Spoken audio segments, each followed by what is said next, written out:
pesan kunci saat Pilpres 2024 kemarin itu adalah keberlanjutan. Nah, ini yang harus disampaikan terus-menerus. Karena kenapa? Investor itu paling khawatir terhadap uncertainty, ketidakpastian. Jadi keadaan pasar gonjang-ganjing, keadaan geopolitik dan lain sebagainya ini tentunya ini adalah eksternal di luar internal Indonesia. Yang internal Indonesia itu yang harus kita yakinkan bahwa nggak ada yang berubah.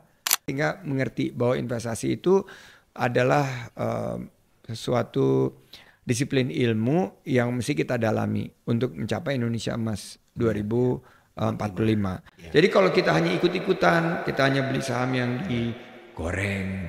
Dan goreng-gorengan itu kan nggak baik buat kesehatan. Halo Sobat Sip, hari ini kita sangat beruntung sekali karena kita kedatangan narasumber yang luar biasa, yaitu Bang Sandiaga Salahuddin Uno. Banyak orang mengenal beliau adalah seorang politician karena beliau pernah menjadi Wakil Gubernur DKI Jaya, kemudian sempat menjadi cawapres daripada Pak Prabowo Subianto pada saat pemilu tahun 2019. Dan beliau sempat juga menjadi Menteri Pariwisata.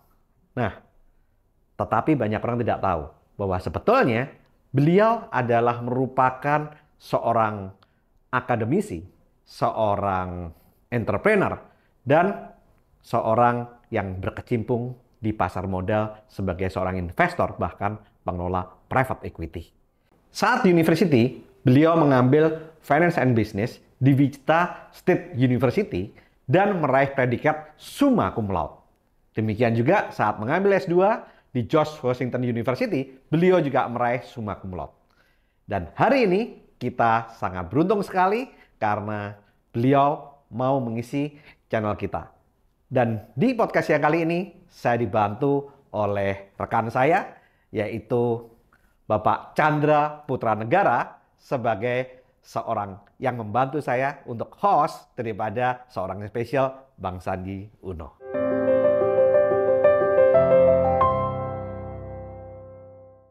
Bang Sandi, terima kasih mau mampir di channel saya. Ini sebuah kehormatan buat saya. Channel yang lagi meroket abangku.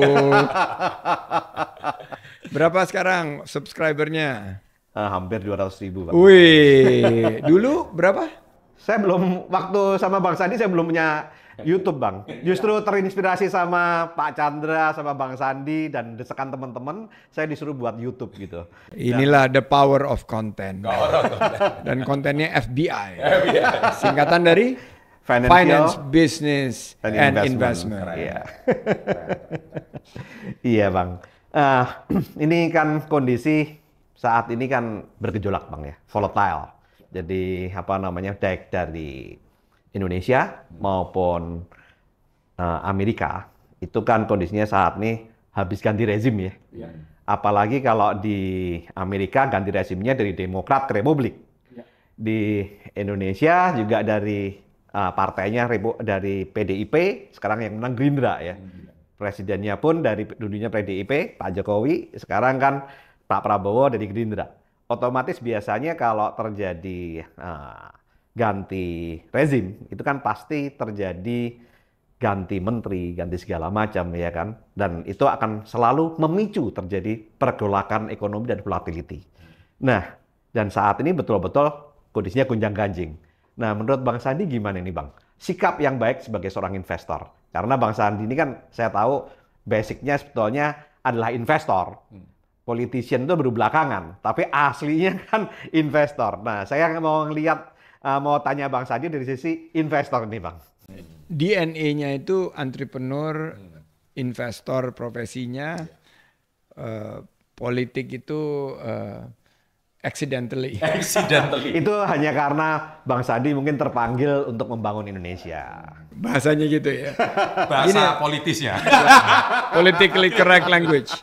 Jadi Pak Tony, pertama kita harus ingat bahwa pesan kunci saat Pilpres 2024 kemarin itu adalah keberlanjutan. Bahwa ingat nggak waktu itu yang gas. Ya, oke gas. Oke gas. Ya. Itu karena mengasumsikan ini keberlanjutan. Bahwa ini ada suatu persatuan antara kekuatan Pak Prabowo dan Pak Jokowi. Betul. Sehingga Prabowo Gibran itu lahir dengan konsep ini adalah melanjutkan pemerintahan Pak Jokowi untuk periode berikutnya. Jadi Pak Prabowo ini akan melanjutkan kebijakan-kebijakan Pak Jokowi dan mempercepat apa yang bisa diakselerasi. Tapi Pak Sandi nggak lanjut. Saya tidak lanjut karena saya terperosok di parit. Mohon maaf Bang ya. Kok 2 kali Bang? Dulu yang pertama juga terperosok di Pak Prabowo waktu Pak jadi Wapres ya. Di situ Pak Prabowo mohon maaf kalah sama Pak Jokowi. Sekarang keperosok lagi. Waktu itu walaupun kalah serasa menang, Pak. Ya. Karena berhasil mempersatukan kan antara Pak Jokowi sama Pak Prabowo dan menjadi unity government. Yang 2024 Itu kemarin buy one get three, Pak. Buy one get four itu. Get four, Karena Pak Jokowi, Kiai Ma'ruf dapat Pak Prabowo dan terakhirnya dapat saya. Iya betul. Buy one get four. Buy one get four. jadi menteri kan. Betul. Nah kemarin ini 2024 itu serasa kalah dan serasanya terpuruk gitu. Nah iya benar. Jadi buat saya ya itu pilihan politik dan kita harus fair dong bahwa kita harus siap dengan konsekuensi dalam berpolitik. Dan karena ini pemerintahan keberlanjutan, Pak Tony, bahwa semuanya itu harusnya berlanjut, termasuk kebijakan-kebijakannya. Harusnya. Karena jangan sampai ganti pemerintahan, ganti kebijakan, ganti menteri, ganti priority. Biasanya seperti itu. Dan inilah yang harus diungkapkan, disampaikan pesannya kepada publik bahwa memang berganti presidennya. Tapi rejim dan kebijakannya, karena ini konsepnya adalah pesan kuncinya atau key message-nya keberlanjutan, maka tidak ada yang berubah. Nah ini yang harus disampaikan terus-menerus. Karena kenapa? Investor itu paling khawatir terhadap uncertainty. Ketidakpastian. Jadi kalau 10 tahun dia sudah merasakan kepemimpinan Pak Jokowi sebelumnya, Pak SBY, itu mereka tentunya memberikan harapan bahwa akan ada kepastian dalam berusaha, iklim investasi yang terjaga. Nah ini yang harus terus diingatkan. Jadi keadaan pasar gonjang-ganjing, keadaan geopolitik dan lain sebagainya ini tentunya ini adalah eksternal di luar internal Indonesia.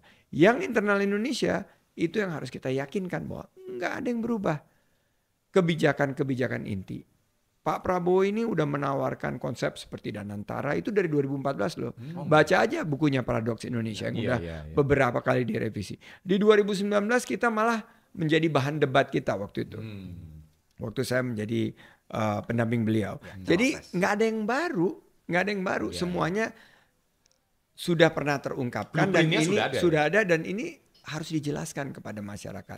Sehingga narasi publik itu bahwa narasinya ini adalah melanjutkan dan investor tetap jangan khawatir, Indonesia terbuka untuk investasi dan sangat membutuhkan investasi dari luar negeri dan domestik, dan kita ingin mencapai pertumbuhan 8% dengan fokus kepada beberapa sektor terutama pangan dan energi. Mohon maaf Bang, tapi yang terjadi kondisi saat ini itu begitu Pak Prabowo terpilih, itu kan memang pertamanya investor tuh optimis Bang. Makanya IHSG kan terbang sampai break all time high, sampai menyentuh 7.950, iya kan Bang. Tapi kemudian hampir ke 8.000. Iya. Angka favoritnya beliau. Nah, tapi yang terjadi kemudian berbalik arah setelah ada berbagai kebijakan yang banyak orang istilahnya agak komplain gitu, mulai dari MBG dan Antara, dan membuat indeks kemudian tiba-tiba berbalik arah dan terjadi capital outflow, Bang. Yeah. Dan sampai saat ini asing masih terus keluar nih. Walaupun market sudah rebound. Dari 7950 turun sampai kemarin menyentuh 5.800 dan terjadi kalau yang kedua itu karena Amerika, Bang. Trading halt-nya. Tapi kalau yang pertama itu trading halt-nya kan Karena diri sendiri. karena diri sendiri dan waktu itu pada Keserimpet saat kaki sendiri itu. pada saat itu mohon maaf Bang, itu kan pada saat peluncuran Danantara dan respon market negatif gitu Bang. Nah, tapi saat ini ya terjadi sesuatu yang luar biasa sih menurut saya. Ini market per hari ini sudah tembus 6.700 lebih ya sudah ya, udah 6.750-an tersentuh dari 58 setelah trading halt 2 kali dan sudah melebihi daripada waktu keselimpet kaki itu kan 6.400 ya Bang. Sekarang udah melebihin itu. Nah, dan saat ini kelihatannya asing kebingungan nih. Mau keluar atau mau masuk lagi nih. Karena dari Amerikanya sendiri kan agak kacau juga. Nah, menurut Bang Sandi ini kira-kira gimana nih? Pelaku saham ini harus melakukan apa ini? Bingung juga nih. Pertama, jangan bingung. Karena yang terjadi waktu keserimpet kaki Trump maupun keserimpet kaki diri sendiri itu menjadi PR buat kita. Karena pasar kita, ingat nggak waktu keserimpet kaki sendiri, pasar bursa saham negara-negara lain itu meningkat justru Indonesia sendiri yang turun kan.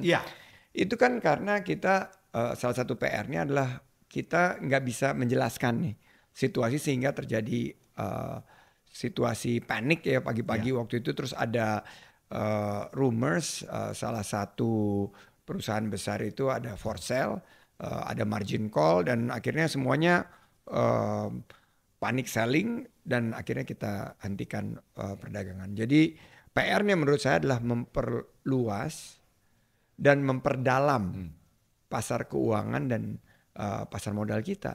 Karena pasar keuangan dan pasar modal kita begitu asing tarik langsung jebol. Padahal kalau kita bisa memperluas dari segi investornya memang meningkat. Tapi dari segi instrumen, dari segi liquidity-nya itu justru menipis. Nah ini yang harus menjadi PR bagi kita. Kalau saya ini kesempatan beli. Kalau saya kesempatan beli, di mana ada perusahaan-perusahaan bagus, dividen yield-nya itu bisa di atas 8%. Perusahaan-perusahaan yang menurut saya, wah kalau saya waktu itu masih di private equity, merem ini. Sekarang Bang Sandi nggak beli private equity lagi?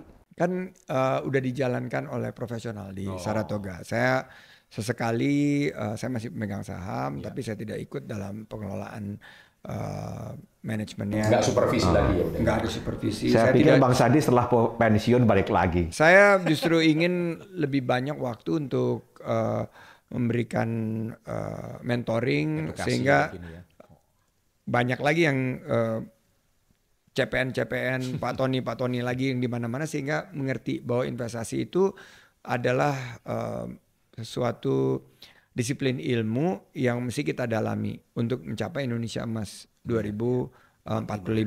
Jadi kalau kita hanya ikut-ikutan, kita hanya beli saham yang digoreng dan goreng-gorengan itu kan nggak baik buat kesehatan. Atau kita fokus kepada ini yang diserok, terus ini mau dibawa kemana? Padahal nggak ada analisa fundamentalnya itu. Nggak. Tapi kan kalau kita lihat bank-bank bagus seperti BCA, BRI, perusahaan-perusahaan bagus seperti Astra, itu fundamentalnya kuat dan mereka bayar dividen gitu. Kemarin ada yang sempat beberapa perusahaan FMCG juga harganya turun, itu kesempatan yang sangat luar biasa. Udah di spill naik ini biasanya. Nah sekarang tapi kan saya bilang hati-hati, kita jangan ikut-ikutan, kita analisa betul. Dan menurut saya pengalaman kemarin keserimpet itu juga bukan hanya di pemerintah, tapi di para pelaku pasar. Ini saatnya kita, kalau kita bilang kan Indonesian financial market itu is shallow and narrow. Jadi shallow and narrow. Kita mesti memperluas, kita harus widen and deepen market kita. Sehingga seperti Malaysia itu cukup baik. Dia punya instrumen investasinya banyak, dia punya dana publik yang dia realokasi banyak. Kita belum aja menggunakan, kan padahal ada BPJS tenaga kerja. Itu belum dilakukan mekanismenya sehingga pasar kita itu jauh lebih boleh dibilang lebih resilient, lebih tangguh. Nah, sekarang saya ingin bertanya lebih dalam nih Bang. Sebagai seorang daripada pemilik private equity Bang, saat Bang Sandi mau men-take over sebuah perusahaan atau membeli sebuah perusahaan, kira-kira apa yang Bang Sandi mau beli kalau perusahaan itu perusahaan TBK? Karena saya tahu bahwa sebagian daripada perusahaan-perusahaan yang Bang Sandi beli sebagai private equity itu juga sebagian TBK kan Bang? Nah, apa yang harus kita lihat nih? Saya percaya sama Indonesia. Jadi Indonesia sebagai destinasi investasi itu check boxnya. Jadi semua demografi, pertumbuhan dan lain sebagainya.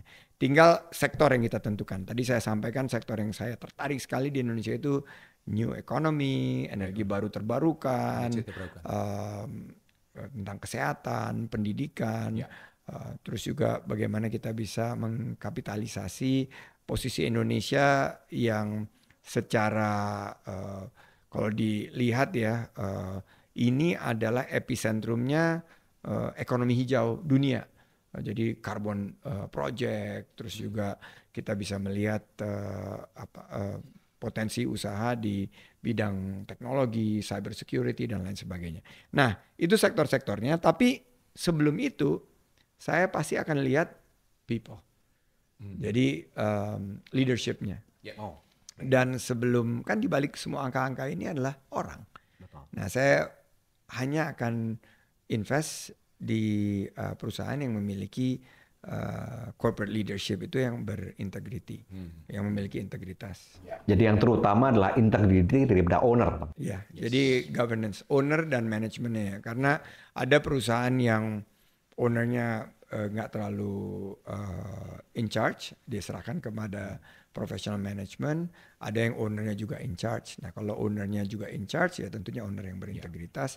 Kalau perusahaannya ini sudah dikelola oleh profesional, ya tentunya profesional yang memiliki nilai-nilai integritas, mereka punya passion dan energi, mereka punya intellectual capability, dan memiliki komitmen untuk membangun negeri.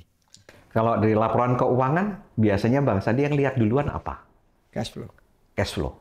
Jadi dulu saya bilang kan, sama kan, kita ketemu 4-5 tahun lalu, cash is king. Cash itu king. Konsepnya itu adalah FCF, free cash flow. Oh, free cash flow. Jadi kadang-kadang walaupun cash, EBITDA itu kan cash tuh.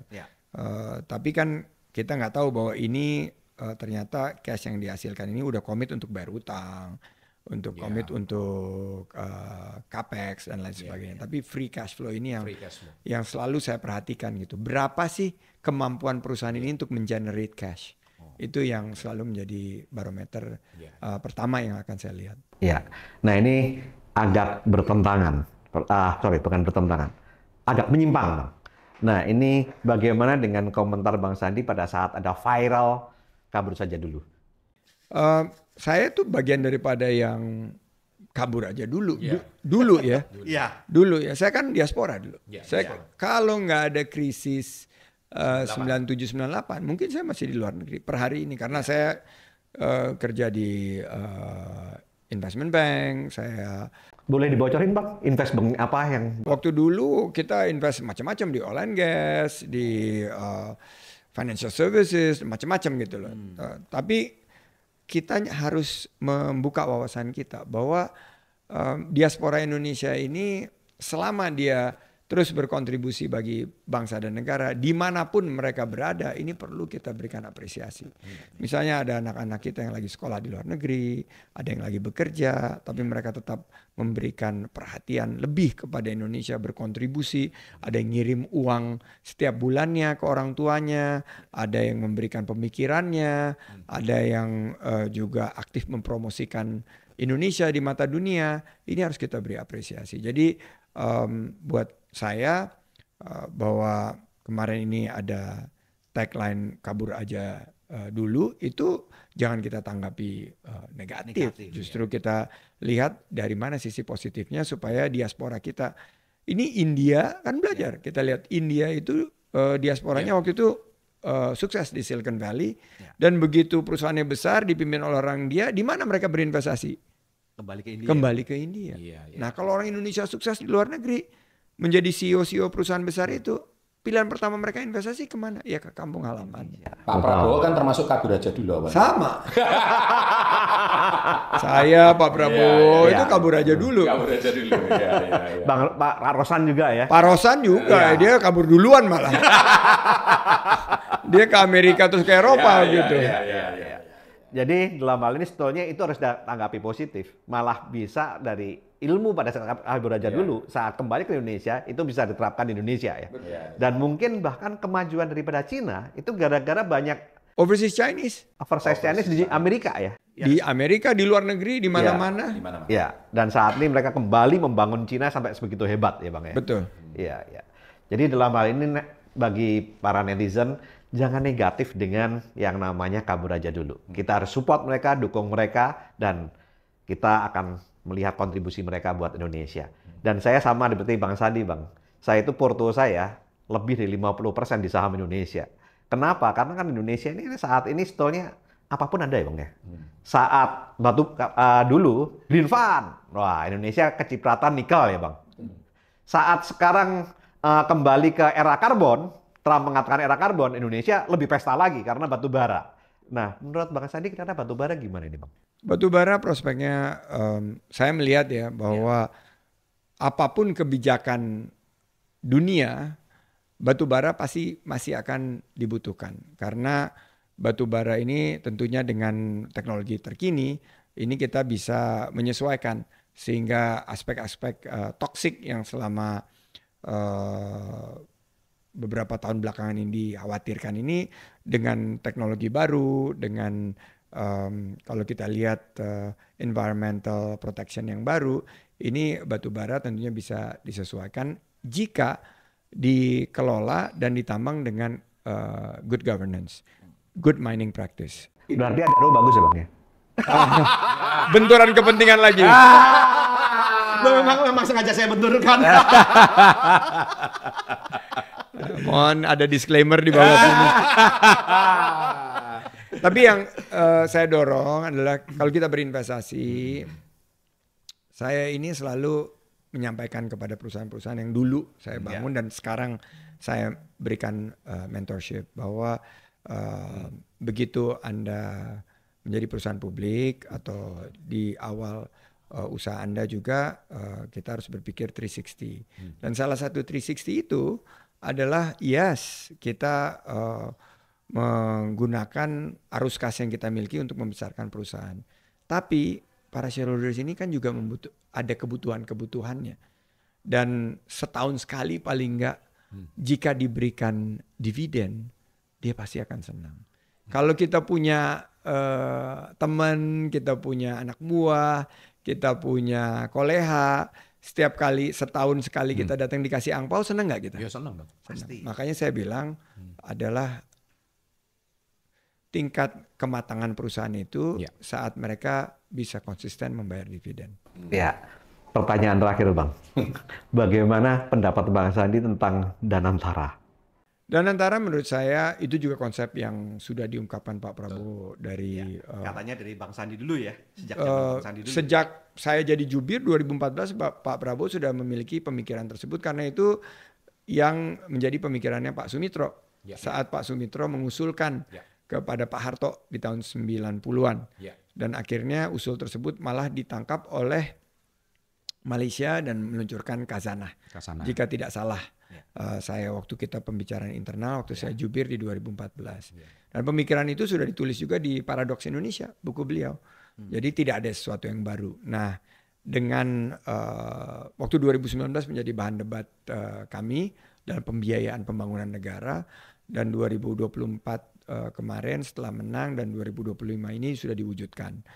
Menurut saya kita harus bantu untuk memonitor karena ini hampir 1 triliun US dollar yang dihimpun dari BUMN untuk membantu pemerintah mencapai Indonesia Emas 2045. Kuncinya adalah governance.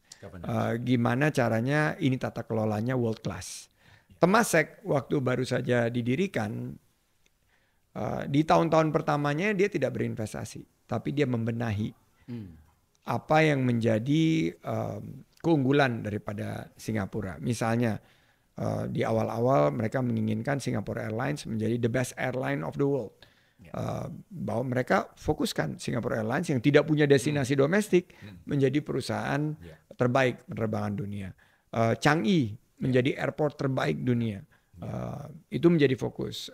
Port of Singapore Authority menjadi pelabuhan terefisien dunia. Nah, dengan keunggulan-keunggulan seperti itu, akhirnya mereka mampu menciptakan investasi yang menghasilkan cash yang sangat besar, baik dari segi dividen maupun peningkatan nilai saham, sehingga mereka bisa mengumpulkan dana tambahan untuk berinvestasi, bukan hanya di ekonomi mereka, tapi mereka berinvestasi di luar negeri dan di seluruh dunia. Nah, oleh karena itu Danantara pendapat saya adalah inisiatif yang harus didukung. Ini adalah visi dari Bapak Presiden.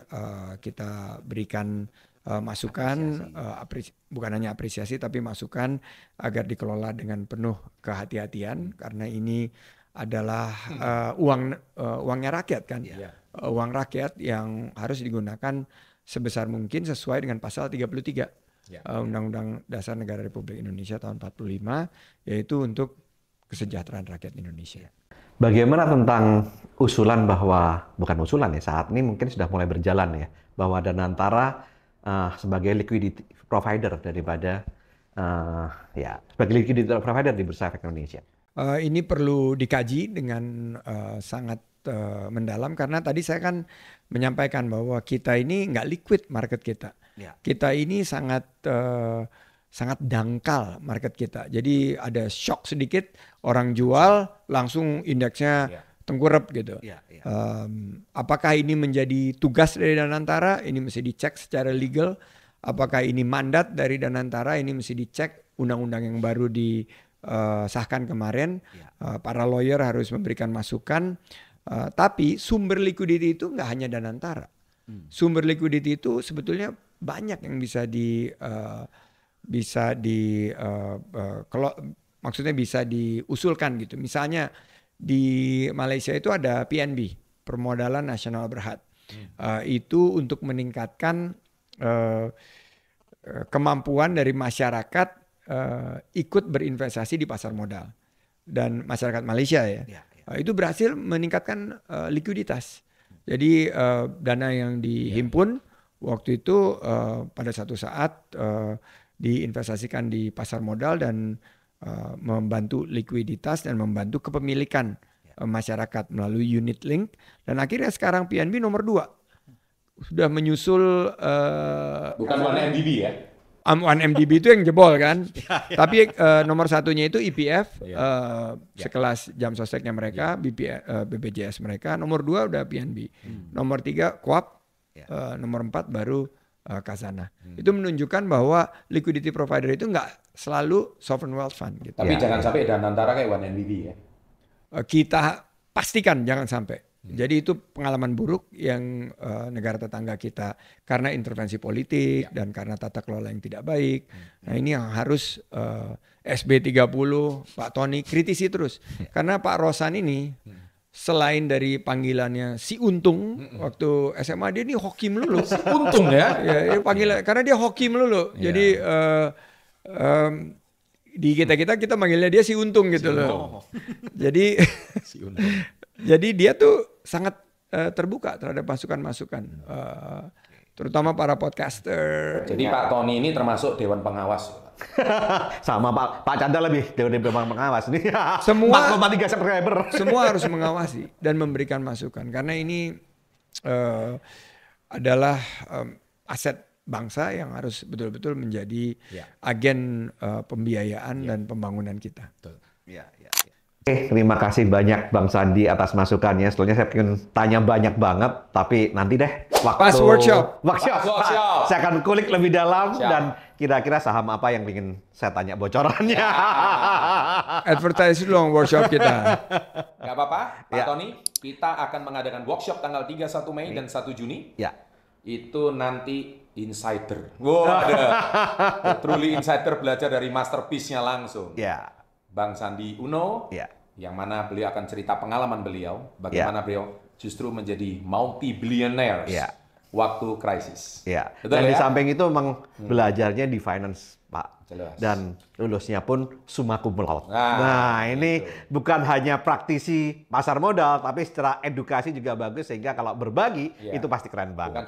Bukan cuman guru, bukan cuman teori, bukan cuman dosen, tapi beliau pelaku. Ya, Praktisi. betul. Belajar sama pelaku. Dan masuk dalam konglomerat juga. Nah, ya.